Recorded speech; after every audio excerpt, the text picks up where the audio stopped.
BPL শুরুর দিকে একটা ভিডিও করেছিলাম, সেখানে বলেছিলাম যে সৌম্য সরকার হয়তোবা বড় একটা সুযোগ মিস করছেন। সৌম্য সরকার হয়তোবা বিশ্বকাপের দলে থাকার জন্য একটা চেষ্টা করতে পারতেন।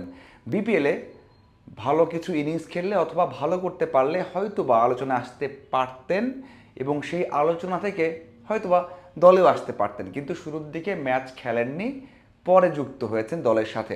এখন পর্যন্ত 4টা ম্যাচ খেলেছেন, সবশেষ যে ম্যাচটা খেললেন 48 রান করলেন, এরপর যেভাবে আউট হলেন তাতে কষ্ট অনেক বেশি থাকতেই পারে। সৌম্য সরকার যখন আউট হয়ে ডাগ আউটে গেলেন, প্রত্যেকটা মুহূর্ত অনেক বেশি রিগ্রেট করেছেন, মানে অনুতপ্ত ছিলেন যে আসলে কি শট খেলে আউট হলেন।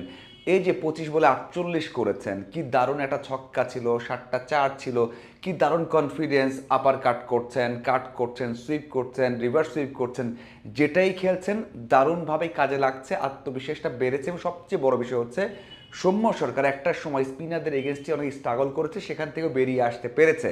মানে এই ইনিংসে থাকতে পারলে আরও 10টা ওভার বাকি ছিল, হয়তোবা 100 হতে পারতো। এই জন্য সৌম্য যখন আউট হয়ে চলে যাচ্ছিল, প্রত্যেকটা মুহূর্ত দেখে মনে হয়েছে যে অনেক বেশি অনুতপ্ত, কষ্ট পেয়েছেন এবং রাগ হয়েছে, এবং যখন বসেছেন ডাগ আউটে ব্যাটটা রেখে তখনও তার রাগটা দেখা যাচ্ছিল, এবং বসার আগে ব্যাট দিয়ে কিন্তু মাটিতে একটা আঘাত করেছেন। তার মানে বুঝতে পেরেছেন যে আমি কি বলে আউট হলাম। যেখানে অনেক ভালো ভালো বোলারকে ফেস করেছেন, ইমাদ ওয়াসিমকে ফেস করেছেন, সাইফুদ্দিনকে ফেস করেছেন, নাসিরকে ফেস করেছেন, মামুনের বলে আউট হয়েছেন। আর যার বল প্রথম বল কি দারুণ একটা কাভার ড্রাইভ করে চার হাঁকিয়েছেন। এরপরেও দেখা গেছে বল লাইন লেন্থে রাখতে পারছিলেন না, সেই বলে হাফ শট খেলে আউট হয়ে গেছেন, সাব্বির ক্যাচ ধরেছেন।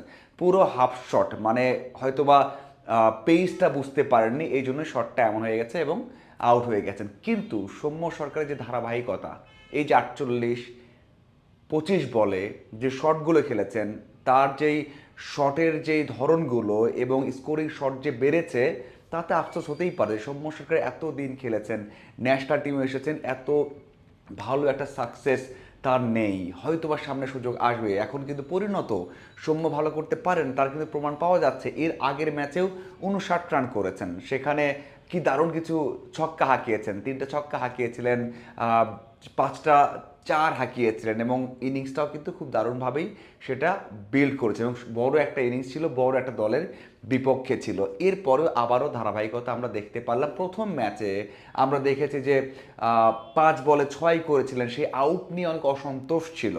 আসলে রেস্ট করেছেন, পরিবারকে সময় দিয়েছেন, ভালোভাবে তৈরি হয়ে এসেছেন, প্রথম থেকে একটা ক্ষুধার্ত ভাব ছিল যে ভালো করতে পারবই, এমন আত্মবিশ্বাস ছিল। এই জন্য প্রথম ম্যাচে যেভাবে আউট হয়েছেন, ইথান ব্রুকস ক্যাচটা নিয়েছিলেন, সেখানে একটা সন্দেহ ছিল এবং সৌম্য নিজে বিশ্বাস করেছেন। পরের ওই দিন সবশেষ ম্যাচে যে 59 রান করলেন, ওই সময় জিজ্ঞাসা করেছি ম্যাচ শেষে যে প্রথম ম্যাচের রিয়াকশনটা কেন ছিল, বলেছেন যে অনেক বেশি তৈরি হয়ে এসেছিলেন, ভালো করতে পারবেন বিশ্বাস ছিল, এবং যেভাবে আউটটা দেওয়া হয়েছে মানতে পারেননি, এই জন্য কিন্তু রিয়াকশনটা এমন ছিল।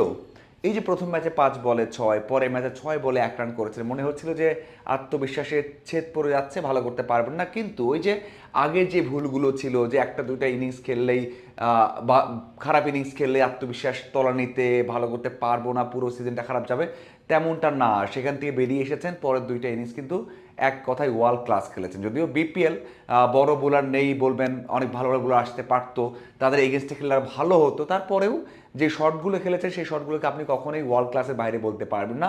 দারুণ কিন্তু তার শটগুলো ছিল। এখন ওই যে শুরু করেছিলাম আমি বিপিএলের আগের যে সৌম্য সরকার সুযোগটা হারালো হয়তো বা, যদি এই যে 6টা দল 10টা ম্যাচ যদি কোনো কারণে 4 নম্বরে ওঠে, তাহলে আরও 2টা বা 3টে ম্যাচ পাওয়া যেত, তাহলে এই যে 13টা ম্যাচে যদি এরকম ধারাবাহিকতা থাকতো, মানে 3টে 4টা 50 অথবা একটা 100-র কাছাকাছি রান, তাহলে তো আলোচনা হতো, সৌম্য সরকার পাইপলাইনে থাকতো।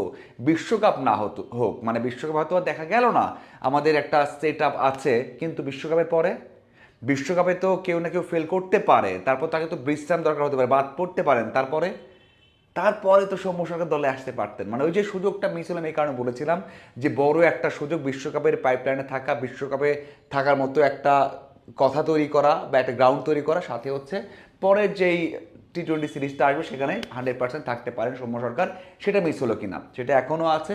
যদি ভালো করেন বাকি ম্যাচগুলোতে ভালো করলে অবশ্যই সেই সুযোগটা আসবে। আমার মনে হয় সৌম্য সরকার ওই সুযোগটা নষ্ট করেছেন, যে বিশ্বকাপ নিয়ে আলোচনা সেটা আর করার হয়তো সুযোগ নেই। কারণ আমরা দেখেছি শান্ত ভালো করছেন এবং শুরু থেকেই ভালো করছেন, এবং আরও বেশ কয়েকজন আছেন যারা পরিকল্পনায় আছেন, সেখানেও কিন্তু তাদের উপরে বিশ্বাস করা হবে এবং তারা যেন ভালো করতে পারে সেই আশা কিন্তু সবাই করবে। যাই হোক, সৌম্য সরকার ফর্মে আছেন, ভালো করছেন, এবং সবচেয়ে বড় বিষয় হচ্ছে তার শটের যে রেঞ্জটা অথবা স্কোরিং শটটা বেড়েছে, এবং তার যে বেসিক বা স্কিলটা স্পিন খেলার, ফুটওয়ার্ক অথবা তার টানটা বোঝা এবং সেভাবে খেলা, সেটা সৌম্যর অনেক উন্নতি হয়েছে, সেটা বলা যায়। এখন দেখার অপেক্ষা সৌম্য সরকার যখন ন্যাশনাল টিমে ব্যাক করবেন, আজ হোক কাল হোক, সৌম্য সরকার আবারও ন্যাশনাল টিমে টি-20 খেলবে, তো সবাই বিশ্বাস করে এবং খেলবে।